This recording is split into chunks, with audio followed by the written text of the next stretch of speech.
Here's a question for you. How do you pronounce Fuegan? Fuegan? Fuegan? Fuego? Is Fuego? I feel like Fuego is a thing, but I don't know what it's a thing of. Anyway, Fuegan, a Phoenix Lord Reborn. Whatever his name is, he's here. He's back, he's returned. The progenitor of the Fire Dragon's Aspect Shrine, as an Eldari legend who re-emerges from forgotten webway gates wherever the battle is most dire. Wherever the battle is most dire. So where's he been for the last, I don't know how many years? I don't know. You don't know? None of us know. He's back though, so that's the important thing. And he's kind of cool, honestly. I immediately started taking the piss. I'm not really sure why. But most recently, the Burning Lance, as he is known. Alright. Okay. Now, Fuegan, that's not his name. Fuegan is also known as the Burning Lance. There are some... I feel like there are some combinations of descriptor plus item that work. The Black Mace. The Flaming Sword. The Frost Axe. I don't know. I feel like there are those combinations that do the trick. Like, you hear it and you're like, oh, it sounds like a cool weapon. I don't think Burning Lance is one of those. I'm just going to throw it out there. I don't think Burning Lance works. I think Burning Lance seems euphemistic and as though there is an issue with Fuegan's lance and it burns. And that's not necessarily a good thing. And I realise it's just me, but I'm just saying, like, I think you should get the Burning Lance looked at. I'm just throwing it out there. I just don't think that works. If he had, like, I don't know, the Inferno Lance, that kind of seems a bit more hardcore. The Burning Lance doesn't actually, it just doesn't have the impact for me, personally. But he's been hunting demons in the webway, so clearly the Burning Lance is working out for him. Also, of the two weapons he's got, the gun is cool. I would argue the axe is actually kind of cooler. The axe looks awesome. Like, I really like the axe. The gun, there's something kind of comedically large about it, and I'm not 100% sure whether I like the gun all that much. I feel like it needs, I don't know, like a quarter of the length taken off. Maybe half.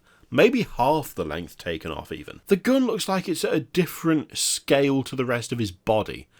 And it's not helped by the fact that there doesn't really look like anywhere that the gun can go whilst he's using the axe.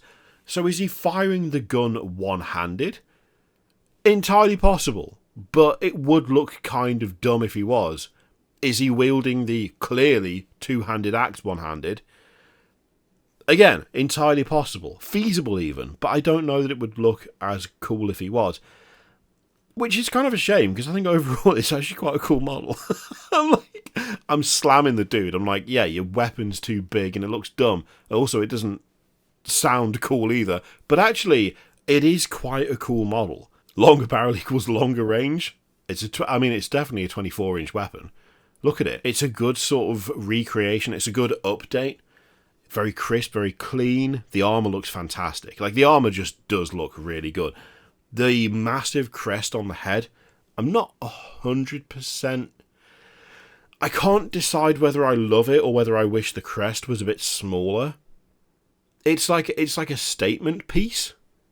And it does definitely make a statement. It also... like, the helmet is the same size as his entire torso, which is a bit mad.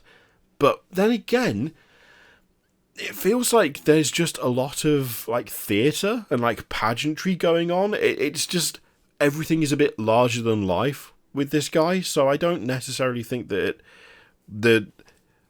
I don't necessarily think it's actually that bad that the gun is kind of comedically large, or the axe is clearly a two-handed axe, or that the helmet is the same size as his entire upper body. Because you've also got a banner. You've got a classic back banner as well. There's a lot of cloth. It's very dramatic. It's kind of like classic Warhammer 40k, where you know how important the person is because of how much extra gubbins and how big their banner is. Which isn't like a universal rule, but it sometimes kind of feels like it was. And that applies here. I mean, god damn. Look at the, look at the size of everything. I mean, to be fair, even the body, I think probably a bit bigger than your standard Eldar, right? Lots of showmanship. Lots of showmanship. I'm kind of like talking myself round to it in a way. I think I'm talking myself round to it. It is very kind of, look at me, I'm in charge. Like as soon as this model shows up on the battlefield, you know full well that they are important. Like you can't get away from that, which is not necessarily a bad thing given the status of the character, you know? I really like the armour though. The armour is fantastic. The armour looks great. The kind of overlapping plates on the wrists, the thighs and the shoulders looks awesome. The spikes as well. Little spikes here and there. You've got this interesting, almost like demon skull thing going on with the belt, which is appropriate as well. Also, that one strap going across the chest, I really like that. It breaks it up nicely. It looks very ornamental and regal, but then he's still got like a strap for a holster on the back, and he's still got a pouch on one leg. So it's like, it is ornamental, and it is kind of like, look at me.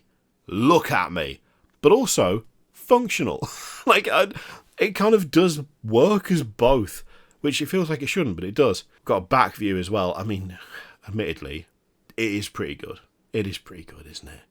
It is pretty good. I've got to say, it is kind of good. Bit thick as well. I'm not going to lie. I'm not going to lie. A little bit thick. Not like massively caked up, but, you know, there's some definition there. We don't want to hide the truth. We don't want to just, you know, pretend that things aren't how they are. There's some definition going on, alright? There just is. I'm sorry. It's not my fault. I didn't make the model, and I didn't paint it. But they've highlighted those cheeks, and as such, the cheeks demand attention. What do you want from me? I mean, from the back, the helmet is even more insanely big. Although I do like the tube around the back of the head, adding some sort of functionality to the mad crest. I don't know. The back banner is really cool. I do like the those like Eldar gubbins. I don't know what they're called. Like the things on the power pack. They look good. I don't know what they are, but they do look kind of cool.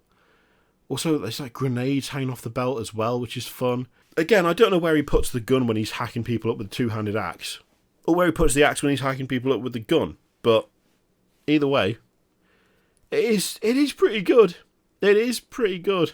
That's the thing. A lot of the older characters, I feel like with the Phoenix Lords, quite a few of them were like 80% gun and hat, and they've really stuck to that. And yeah, the painter has taken some time. They've taken some time on that ass. They've really made sure. They've made sure they want the eye to travel, and they know where it's travelling to. Also, from this angle, you can see the straps on the boots. Just a little thing, but I think actually quite a cool thing.